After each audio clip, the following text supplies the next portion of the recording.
샬롬, 하나님과 동행하는 새벽기도회 달라스 임마누엘 교회 권성철 목사입니다. 오늘도 하나님과 동행하며 풍성함을 누리시는 저와 여러분 되시길 주님의 이름으로 축복합니다. 오늘 말씀은 레위기 5장 1절에서 6절까지의 말씀입니다. 만일 누구든지 저주하는 소리를 듣고서도 증인이 되어 그가 본 것이나 알고 있는 것을 알리지 아니하면 그는 자기의 죄를 져야 할 것이요 그 허물이 그에게로 돌아갈 것이며, 만일 누구든지 부정한 것들 곧 부정한 들짐승의 사체나 부정한 가축의 사체나 부정한 곤충의 사체를 만졌으면 부지중이라고 할지라도 그 몸이 더러워져서 허물이 있을 것이요, 만일 부지 중에 어떤 사람의 부정에 닿았는데 그 사람의 부정이 어떠한 부정이든지 그것을 깨달았을 때에는 허물이 있을 것이요, 만일 누구든지 입술로 맹세하여 악한 일이든지 선한 일이든지 하리라고 함부로 말하면 그 사람이 함부로 말하여 맹세한 것이 무엇이든지 그가 깨닫지 못하다가 그것을 깨닫게 되었을 때에는 그 중 하나에 그에게 허물이 있을 것이니, 이 중 하나에 허물이 있을 때에는 아무 일에 잘못하였노라 자복하고 그 잘못으로 말미암아 여호와께 속죄제를 드리되 양떼의 암컷 어린 양이나 염소를 끌어다가 속죄제를 드릴 것이요 제사장은 그의 허물을 위하여 속죄할지니라. 아멘. 하나님의 말씀입니다. 여러분, 레위기 말씀 재밌으십니까? 레위기 제사에 대해서 계속 이렇게 말씀이 언급되고 있는데, 이 레위기 제사에 대해서 자세히 설명을 한참 읽다 보면 이런 생각이 들어요.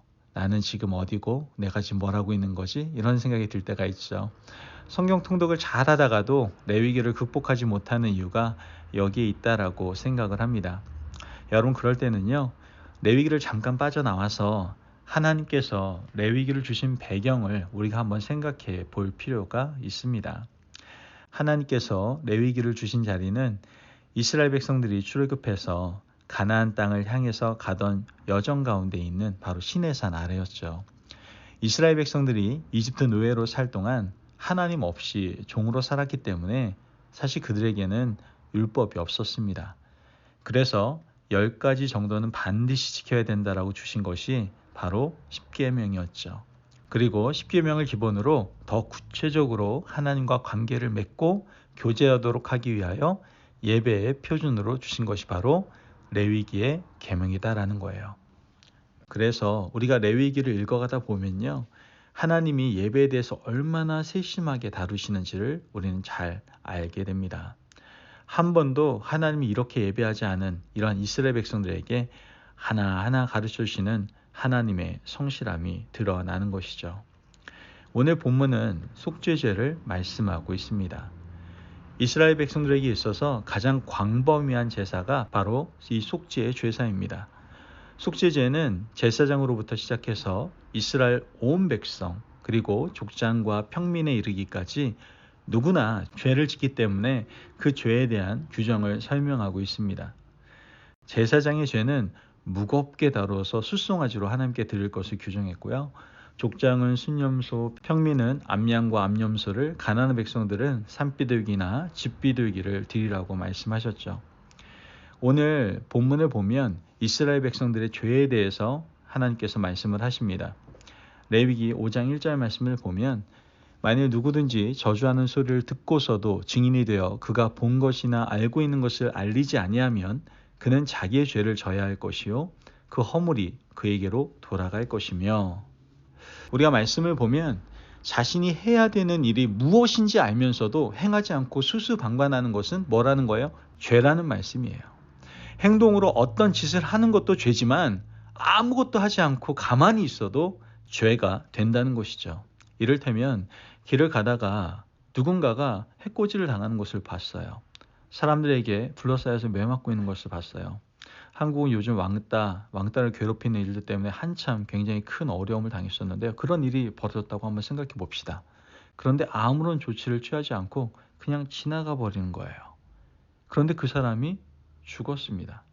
그러면 그 죄가 누구에게로 돌아온다라는 거예요? 바로 자기에게 돌아온다라고 말씀을 하고 있는 겁니다. 우리가 적극적으로 행동하지 않아서 누군가 피해를 보았다면 그 죄는 누구에게 속한 거예요? 바로 우리 자신에게 속한 것이다 라는 것이죠.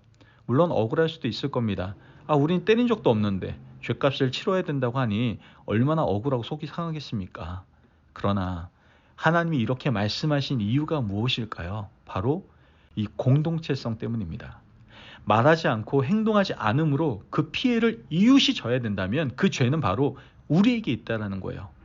여러분, 공동체는요, 한 사람 한 사람이 연결되어 있습니다. 그러므로 공동체의 구성원은 바로 한 몸입니다. 우리가 공동체를 이루며 살아간다라는 것은 우리 혼자만 잘 살아서 되는 일은 아니다라는 것이죠. 그래서 여러분, 하나님께서 우리에게 증인된 삶을 살아가라고 하는 것은 우리 자신을 위한 것이기도 하지만 바로 우리 공동체를 위하여 아주 중요한 삶의 덕목임을 우리는 깨닫게 되는 것이죠.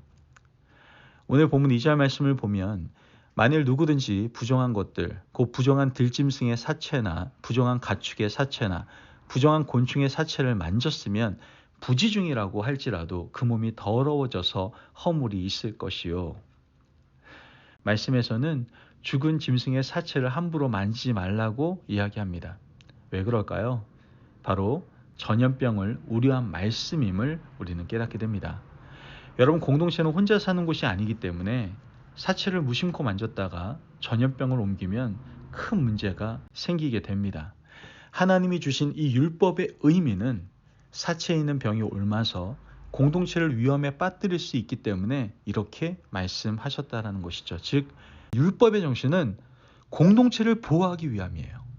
공동체가 무엇보다 중요하기 때문에 하나님은 우리가 증인된 삶을 살아가라고 말씀하시고, 더 나아가 짐승의 사체조차도 눈여겨보고 만약 죽어 있으면 아예 만지지도 말라고 우리에게 말씀해 주고 계신다라는 것이죠. 더 나아가 오늘 본문 4절 말씀을 보면 만일 누구든지 입술로 맹세하여 악한 일이든지 선한 일이든지 하리라고 함부로 말하면 그 사람이 함부로 말하여 맹세한 것이 무엇이든지 그가 깨닫지 못하다가 그것을 깨닫게 되었을 때에는 그중 하나에 그에게 허물이 있을 것이니, 말씀에서는 함부로 맹세하지 말라고 이야기하는 겁니다. 서원하고 맹세는 좀 다른데요. 서원은 하나님께 대하여 하는 것인 반면에 맹세는 자기 감정에 취해서 하는 거예요. 예를 들어서 이번에 우리 자녀가 대학에 합격하면 내 재산 전부를 팔아서 사람들에게 잔치를 하겠습니다 라고 이야기했다면 그것은 자기 감정에 도취된 맹세입니다. 이런 식의 맹세를 하지 말라는 거예요.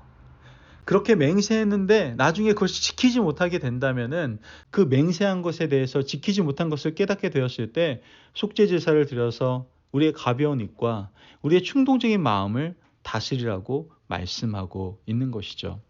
특별히 지도자로서 책임질 만한 위치에 있는 사람들이 맹세하는 것은 하나님이 금하라고 말씀하셨어요. 왜 그렇습니까? 사람들에게 헛된 기대하는 마음을 주기 때문이죠. 오늘날 우리 시대의 정치인들도요, 이 공약이라는 말로 많은 사람들의 기대를 흥분하게 만들고 부풀게 하는 경향이 있어요. 그리고 정작 당선되면 언제 그랬냐는 듯이 공약이 사라져버리죠. 하나님께서는 이와 같이 하지 말라고 말씀하고 있는 겁니다. 여러분, 오늘 속죄제를 통해서 하나님이 공동체를 무척 사랑하신다는 것을 우리는 깨닫게 되었습니다. 그리고 이 공동체는 우리 자신만 따로 떨어져 있는 것이 아니라 다 연결되어 있다는 것을 우리에게 말씀해 주고 계십니다. 오늘 하루 살아가면서 우리 혼자 잘 사는 것이 문제가 아니라 우리 교회 공동체, 사회 전체가 하나님 앞에서 모두 행복한 사람들이 되기를 바라는 마음으로 우리가 더욱 열심히 증인된 삶을 살아가기 위해서 힘쓰는 저와 여러분 되시기를 주님의 이름으로 축복합니다. 아멘. 기도하겠습니다. 사랑이 많으신 하나님 감사합니다. 오늘 우리에게 귀한 말씀을 허락하여 주시고 하나님이 한 공동체를 얼마나 사랑하신지를 깨닫게 해주시니 감사합니다. 하나님이 사랑하신 공동체를 위해서 우리가 공동체 전체를 살필 수 있는 눈과 마음을 가질 수 있도록 은혜 베풀어 주옵소서. 나만을 위한 삶이 아닌 공동체를 위한 삶을 살기 위해서 우리가 매일매일 증인된 삶을 살아갈 수 있도록 우리의 마음을 주장하시고 우리의 삶 가운데 역사하여 주시옵소서. 그로 말미암아 늘 주님의 은혜 가운데 하나님의 공동체를 품고 살아가는 하나님의 사람 되게 하여 주옵소서. 감사하며 예수님의 이름으로 기도합니다. 아멘. 오늘도 하나님과 동행하며 풍성함을 누리시는 저와 여러분 되시길 주님의 이름으로 축복합니다. 여러분, 하나님께서는 공동체를 사랑하십니다. 하나님께 사랑하신 그 공동체의 모든 사람을 사랑하고 주님의 증인된 삶을 살아감으로 늘 공동체를 품으며 살아갈 수 있는 저와 여러분 되시길 간절히 바랍니다. 말씀 안에서 승리하십시오.